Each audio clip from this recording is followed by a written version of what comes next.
want to talk about something that I think is really important. This morning we had kind of a word study. It wasn't really a word study, but it was very similar to a word study. Tonight we'll have kind of a true word study. We're looking at one word, and we're thinking about how that word is related to us by Jesus and by His apostles. The word is beware, and the word beware is almost always used with an exclamation point after it because it is intended to be a very fervent warning. Now, there are a lot of ways to say things. We can say take caution. We can say be careful. There are a lot of things that we can say. But sometimes we use the word beware.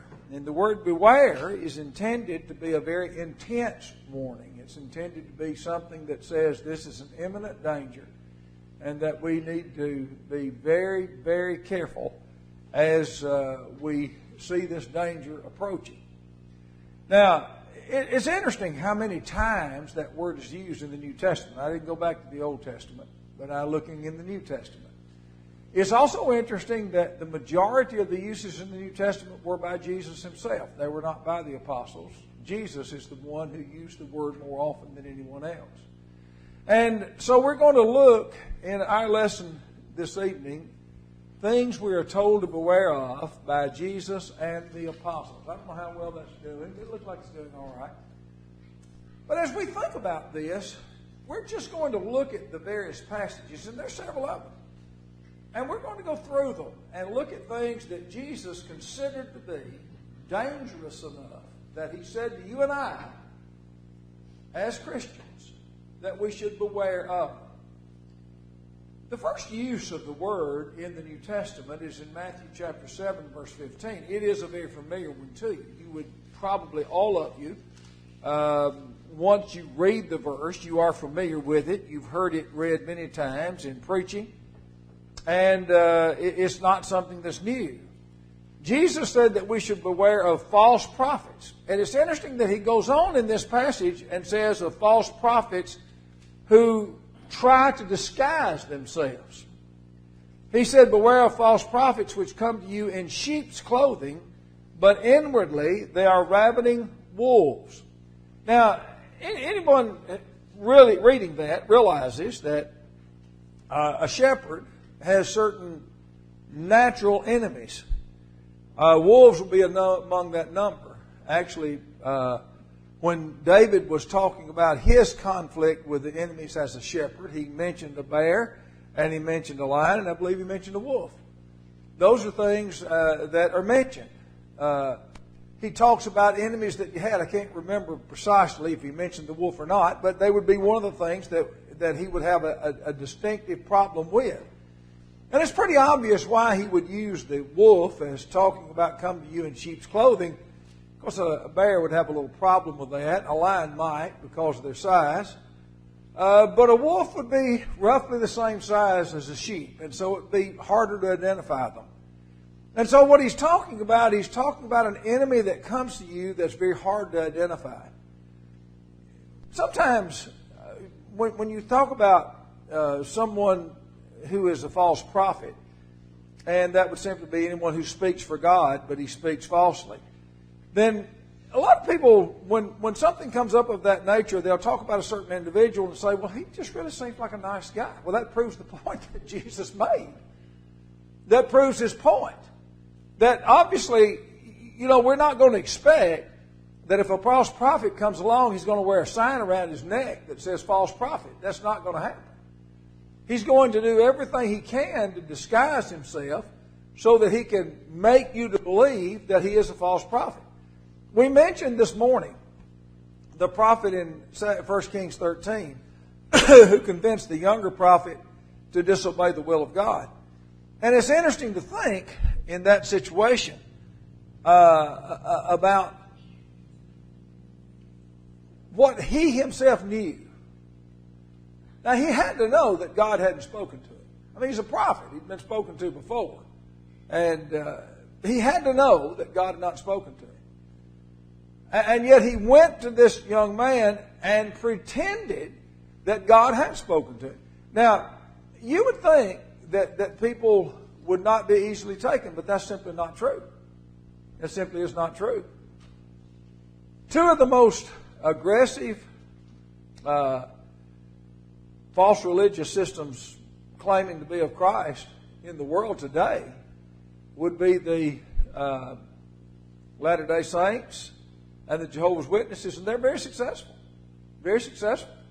And yet if you take the time to read their literature, much of it is just pretty blatantly and obviously false if you compare it at all to the New Testament. In fact, in the case of the Jehovah's Witnesses, they have created their own translation of the Bible to kind of take care of some of those problems. They tell you that Jesus is not God. He's not the Son of God, literally. And yet, John 1 says, in the beginning was the Word was with God, the Word was God. They changed that and say, in the beginning was the Word was with God, and the Word was a God. And then in the marginal, it'll say a prince. So, you know, you have to understand that. You have to understand, as we were talking about in our lesson this morning, the need for checking things is there because there are those who pretend to be speaking for God that are not. And you have to be aware of that. You have to be aware of that. You know, the word beware is really a derivative of the word be aware. But it's something that's intended to have an extreme urgency to it. And we have to be very, very careful in our lives that when we hear people say things, you know, sometimes people use the word smell test. And what they mean by that, sometimes something is said just doesn't seem right. And that's true. And when you begin to read it and study it, you find it's not right. And so in this instance, we see something that's very important. And then Jesus says something else. And this one is really, I guess, a little touchy to us sometimes. Because we have to be careful that what he's saying, that we understand. He begins in verse 16, and what he's telling us in this particular situation, he said, behold, I send you forth as sheep in the midst of wolves, which is back to that other illustration. Be ye therefore wise as serpents and harmless as doves. But, and he says something that really on first glance seems to be strange. Beware of men. Are you going around being superstitious of everyone you approach? No, that's not what his point is. What he's pointing out to you is something that we talked about a good deal this morning. You know, when you look at God, you know that there is something that is absolutely trustworthy. When you look at man, you know that that's not necessarily true. And you have to be careful that you don't end up in a situation where you're deceived by someone because you're very close to them and you just naturally assume that they can never tell you anything that was false. I want you to read the rest of what he said. Beware of men, for they will deliver you up to the councils, and they will scourge you in the synagogue. You should be brought before governors and kings for my sake, for a testimony against them and the Gentiles. And when they deliver you up, take no thought how or what you should speak. Now here he's speaking to inspired men, the apostles themselves, for it shall be given you in that same hour what you should speak. That's not true of us. We have the Bible, of course, that will tell us what to speak.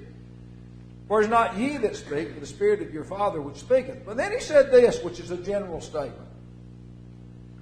And the brother shall deliver up the brother to death, and the father the child. And the children shall rise up against their parents, and cause them to be put to death. We just sometimes naturally assume, because people are close kin, that they're absolutely dependable. That's not necessarily true. And that's something that he warns us that we have to be careful of. You know, I once preached for a congregation that was, I guess for lack of a better term, I'll say ultra-conservative. Maybe that's the word to use. But as I lived there a while, I began to hear speaking of one person in particular. And I didn't know she existed for a long time. One day I heard her name spoken, and they began to talk about her, and she was, if you have heard the term wild as a buck, she probably was the real characteristic of that. But when you talk to the members of the family, they all ignored all of these things in her life. The same things that they condemn much less of in other people's lives, they ignored hers. And she was a total mess.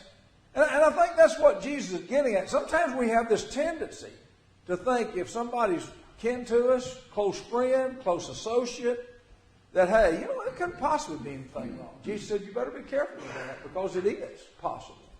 It is possible that you can be misled.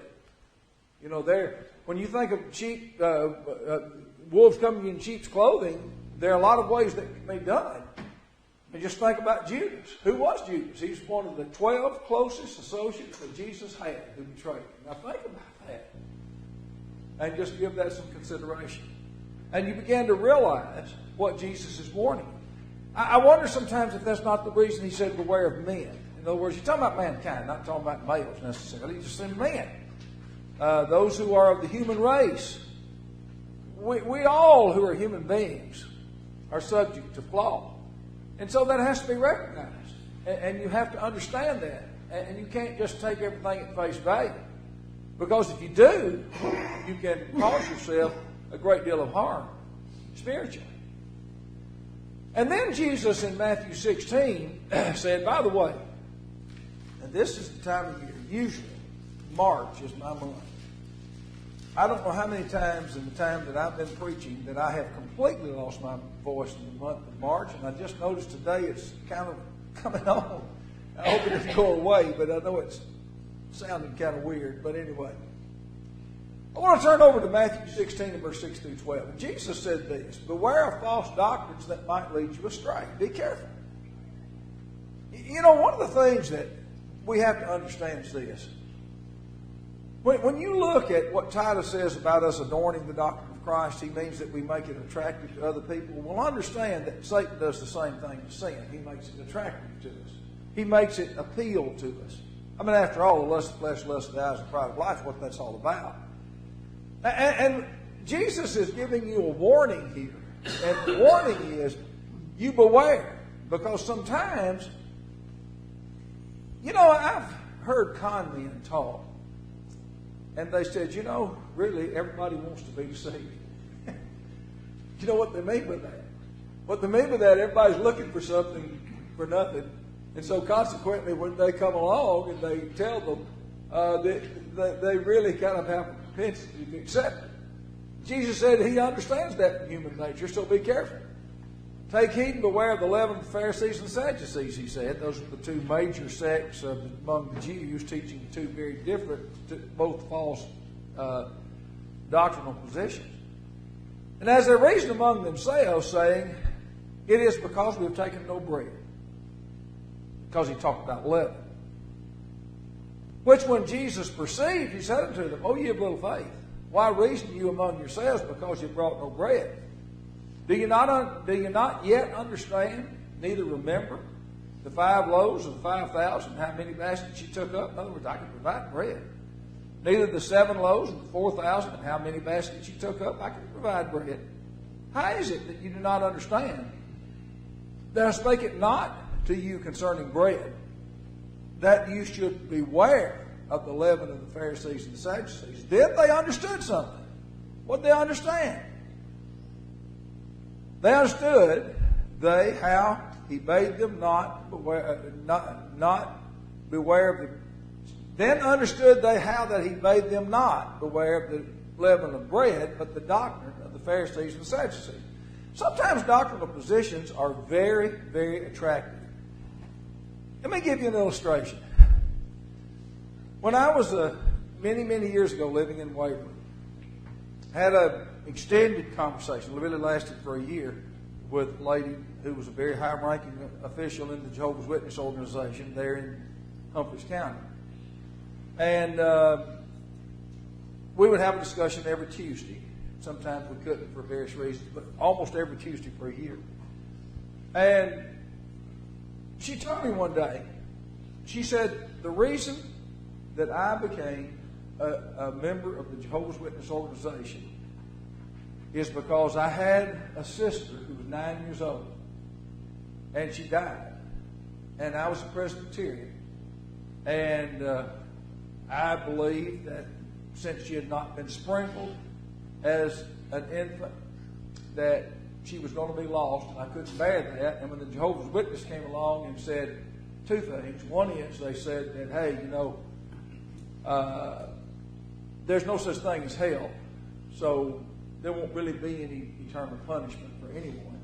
And the second thing she said was, they said there'd be a second chance for relatively good people to get the opportunity to kind of reconstruct and rehabilitate their soul so that God will receive it into heaven. Well, allow them to live on earth. Because, of course, Jehovah's Witnesses don't believe you go to heaven unless you're part of the 144,000. That number's sealed and already been filled, so you can't. And you have to stay here on earth for eternity in a perfect paradise, they call it. But what she's saying is that these people came and said something I wanted to hear. That's what she's saying. Why do you think that when these scams, when people call people on the telephone and tell them that they've won such and such, and if they'll just give their bank number and all and just secure a deposit so they can get the money, why do they do that? Because they want to hear it. False prophets know that too. They tell you things you want to hear.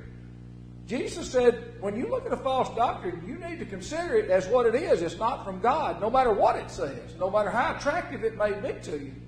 If it's not from God, then it should be rejected. Beware, he said. Very interesting to think about that. And then Jesus said something else. Jumping over to the book of Mark, Jesus talked about bewaring of men who promote their piety to cover their covetousness. Now, we have a lot of folks like that in the modern age, and we've had them in every age. Just think about it. You probably know a lot of preachers in your life. A lot of them. Preachers in today's world, full-time ones, usually get paid better than they did back when I was preaching full-time by a long shot. But even today, if you paid somebody $100,000 preaching full-time, you'd think, boy, that's a lot of money. Yeah, it is.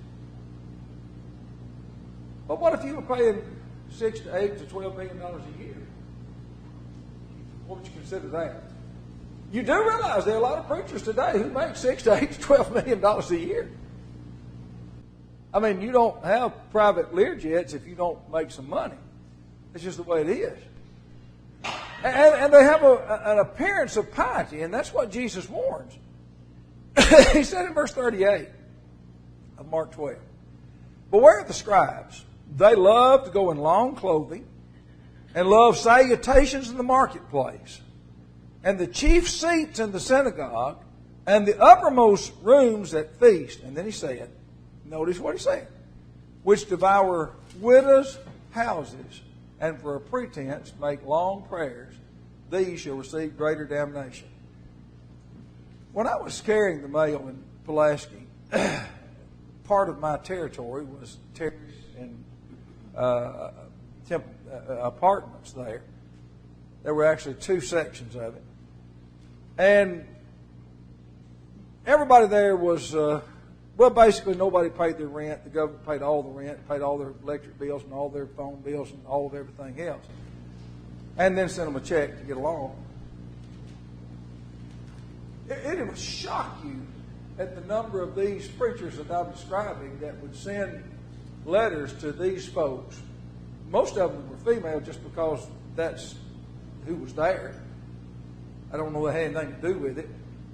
And I'd get the letter in, and then shortly, maybe the next day, there'd be a letter going out, which you know what the whole point of that is. You mail you a letter and you send me a check. Think about what he said. Devour widows' houses. Didn't care. I remember some years ago, one of the big-time TV evangelists was sending out prayer calls, and he was talking about if you included a contribution, then you send it back, and whether you included it or not, they would pray over you, and they'd take up the issue before God. And ABC News at the time, the 2020 part of their organization, went out to the place and went to the dumpster, and they went through it. You know what was in it? All the prayer requests. Now, I want to ask you another question. You reckon any checks in there? No, check wasn't there. But the prayer request was. So you have to be careful. You can't take everybody at face value and say, he just seems to be such a great guy. Pretending to be and seeming to be a great guy is sometimes true, and sometimes it just means that it's a cover so that you can disguise what your real motives are. Kind of back to that sheep's clothing situation that he mentioned earlier. And Jesus warned of something else. In Luke chapter 6, Jesus warned of seeking the approval of men. You know, if you get ready to do something that you know is not popular, you know it's not. You know good and well that it's going to, a lot of people are going to be angry and a lot of people are going to be mad. It's kind of nerve-wracking. It really is. I mean, when you think about Jesus, and he's getting ready to go before the Sanhedrin and present his case, it's not going to be well received. He knows that. You and I are sometimes in the same type of situation. You're faced with something you have to do, and it's something you have to say to someone because you love them and you want to correct the situation, and you want to present the truth, but you know that that's not going to be a popular position. I remember some years ago, I've used this illustration many times, but it's true. I had a friend whose father was a drunk. He drunk pretty much all the time. He wasn't at work. Never did miss much work, but he stayed drunk the rest of the time. And he was not in any sense a spiritual-minded person. And he got drunk one day, drove down the little sand road. They don't have dirt roads in North Florida and South Georgia. And shot himself with a shotgun and killed himself. And then the preacher from the church where his wife went came by, was going to preach the funeral, and said, you know, Sister so-and-so, I'm just not sure that I can stand up there and say that he's saved in the arms of Jesus. And she said, well, I understand that. He wasn't a very good man. I went to the funeral, so I know what he said. He stood up and he began to reverse himself and talk about this man and what a good man he was, and on and on and on and on. Why? Why do you think that's true? Because he wanted to say things that made folks happy. Jesus said in this particular passage, he said, you know, we have to be careful. Warn you when all men shall speak well of them. So did their fathers to the false prophets. I mean, if everybody you meet says, oh, what everything you say is great, and all your positions that you occupy, oh, I just make you a great fellow, then Jesus said you better be careful. Think about it. Jesus lived on this earth, and when he was buried, there were a few women and a couple of guys who had any interest in him buried.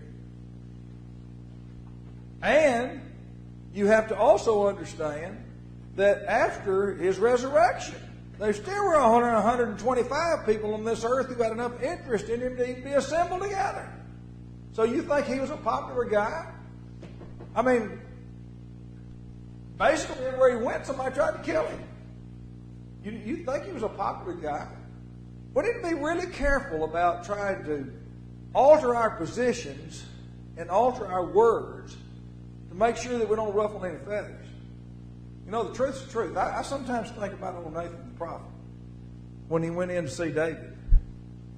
I looked at a lot of brave men and seen a lot of men who won the Medal of Honor for a lot less than what he did. He went in before a king who had the absolute power of life and death over him,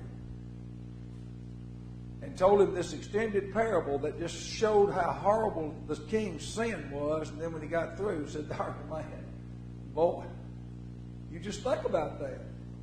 And sometimes you think about courage. Last Sunday night we talked about Saul's son, Jonathan, and the things that he did and the courage that he showed. But I don't know. When you look at Nathan the prophet before David, it may overshadow him. So just think about it. Our goal in life is not to seek the approval of men. Men like us, that's fine. But our goal in life is to seek the approval of God. And that's our goal. And what men might or might not say, you have to remember that when Jesus was on trial, other than himself, I don't know if there was another person in the room that agreed with him. Maybe Nicodemus, if he was there at the time. But even Nicodemus wouldn't speak up in his behalf. So how far he agreed at that time, I don't know. But the truth is that we can't go around trying to make everybody like us. Our interest is to speak the will of God. In our age, we have a phrase that we call politically correct, and we try to all be politically correct so we don't ruffle any feathers. Be careful. It gets you into trouble. And then we look at Jesus, and he says that we need to beware of covetousness. You know, this is the only instance, by the way, that Jesus didn't make it kind of personal. You notice that? As far as I'm aware, this is the only the only space that Jesus actually speaks of a particular sin, and not more personal than that. Not just talking about an action, talking about bewaring of people and what they might, the dangers they might present to. In this case, he picks out a sin. Only one he picked out. And he said, take heed and beware of covetousness. For a man's life consisteth not in the abundance of the things which he possesseth. Now, this has been a problem. I don't know how long and how far it goes back, but it's been a problem for a long time. I can remember in the 1970s, the first time that I ever preached a sermon that was based on this idea, using this illustration. I also wrote some articles in bulletins and even inserts in the scriptures about it. And said, sit down and make a list of the 10 most successful people you know. And then after you do that, then turn the page and read the next page. And the next page says, what criteria did you use? Did you use their wealth, their social status? I mean, if you talk about the 10 most successful people you know, you know about politicians and doctors and lawyers. That's what you're talking about. Nothing wrong with those folks. I'm not sparing them. I'm just saying that's not the criteria to be used. But that is the criteria we use. If you had known the rich man and Lazarus, you knew both of them, and somebody asked you to write a list of the 10 most successful people you know, you think that Lazarus has been on it? Probably not. He was a beggar who was laid at the man's door and ate, begging for crumbs off his table. You probably wouldn't consider him to be a successful man. But after death, and when you look at the final resting place, or abode, if you please, of both of these men, what would you then perceive to be true? Jesus said, you have to remember that a man's life consisteth not in the abundance of things which he possesses. If you believe that, and you think it does, then you're making a bad mistake. Now, he then introduces the parable that you're so familiar with. And what he says is, the ground of a certain man brought forth plentifully, and he thought within himself, what shall I do? I have no room where to bestow my fruits. Got more crops than I got places to put them. Then he said, this will I do. I will pull down my barns and build greater. And there will I bestow all my fruits and my goods. And I will say to my soul, soul, thou hast much goods laid up for many years. Take thine ease, eat, drink, and be merry. But God said unto him, thou fool. Now, that's a pretty strong thing. Now think about it. What he said, beware of covetousness. And God says, thou fool. Both of those pretty strong statements. This night thy soul shall be required of thee. Then who shall these things be which thou hast provided? So is he that layeth up treasure for himself and is not rich toward God. Now we have to be really careful about that, because I hear people all the time saying that means that a rich man can't go to heaven. You have to kind of go back to Matthew 19 and realize that Jesus was asked that question about whether a rich man can go to heaven. And he said, with man, and he said it's easier for a rich man to enter through the eye of a needle and then the camel go through the eye of the needle than for a rich man to enter into heaven. But he said, with God, all things are possible. Man is impossible. God is possible. He's not saying you can't be saved if you're wealthy. That's not his point. His point is you can't be saved if that's the emphasis of your life. That was his point. Be very careful. Covetousness is a sneaky thing. It's something that's an underlying thing, and we can be very religious on the outward side. And I don't know, I suppose the rich man was. Lived in the Jewish community, well respected. He probably went to the synagogue and the temple regularly. Just be very careful that you understand what he's talking about. And then you jump off to the apostles, and there's not much that the apostles had to say by use of the word beware, but they did a few times. In Acts chapter 13, we have Paul, and he's preaching in the city of Antioch of Pisidia. And if we get in our down to verse 38 in this particular chapter and read through verse 43, he uses this word beware.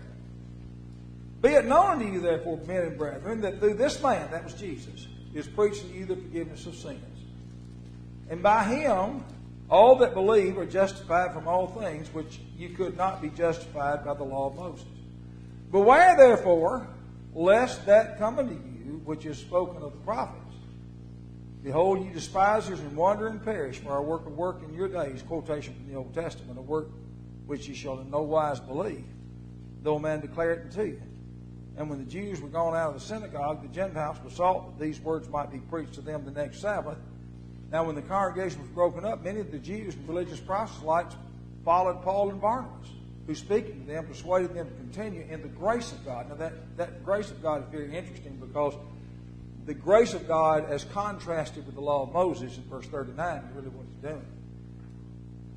Paul says to us, beware of trusting the law of Moses to provide salvation.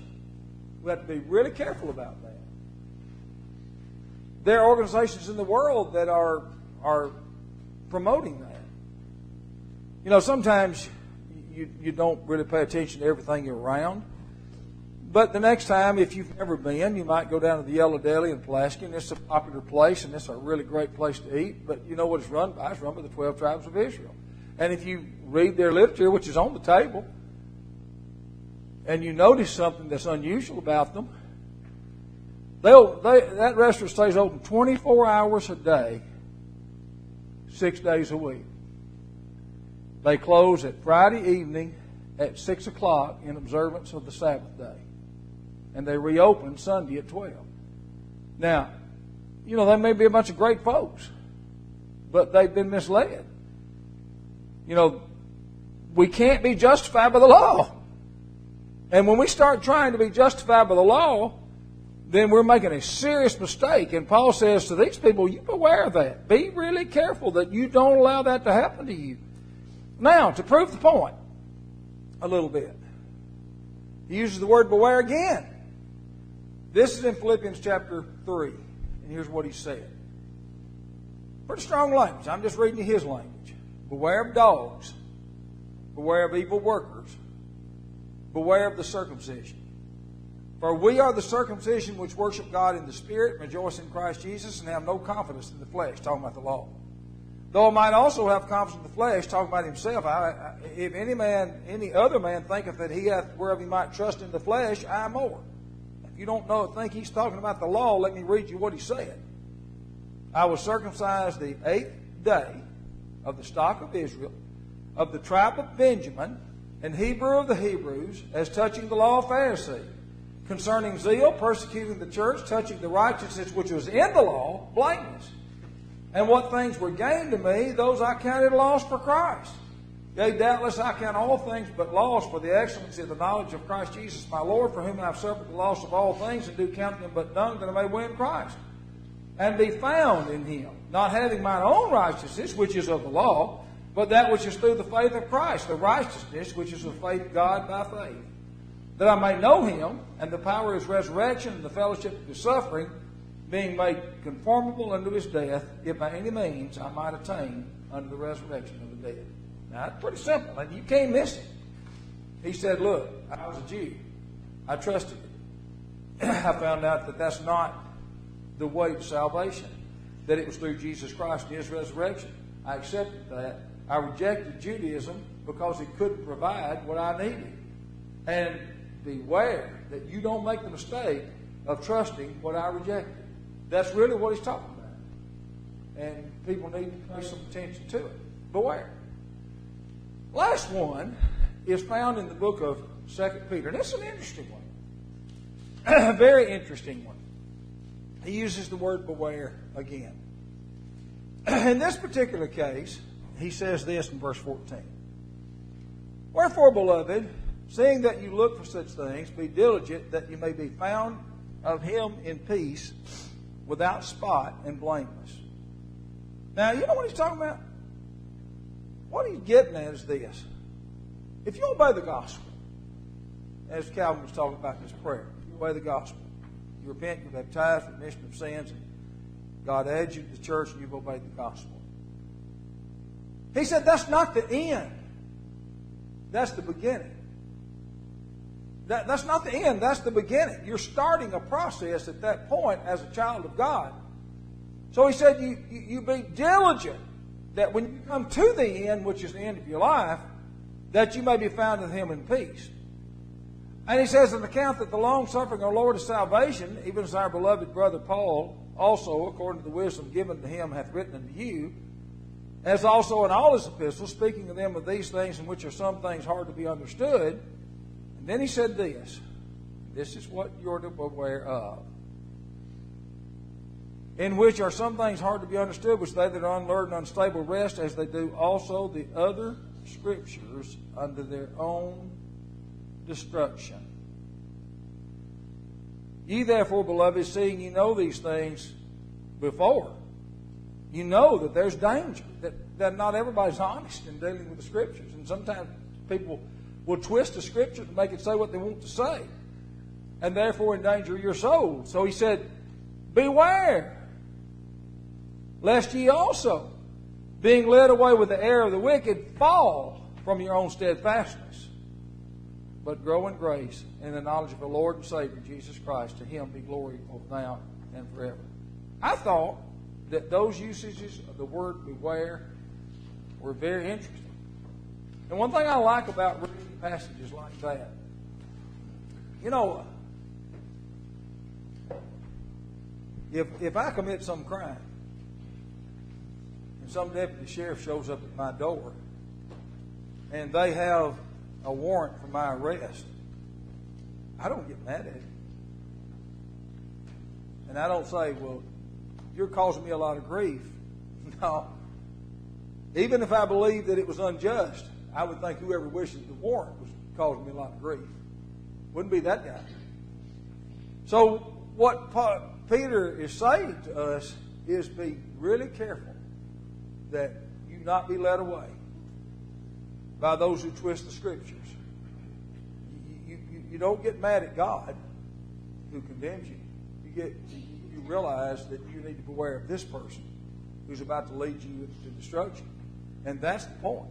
You think about what's important, what's at the base of it. Beware. Because if you don't think people twist the scriptures now, you just need to do a little reading and a little listening to what people say. And quite often, the twists that are made are just glaring, and you can see them. Beware. Don't let that happen, because it will threaten you as a Christian to pull you away from what you know to be the truth. I thought it was an interesting study. We're going to sing this song, interesting song. Talks about why do you wait. It kind of goes back to something else that Calvin said in his prayer. And we need to consider that as together we stand as we sing.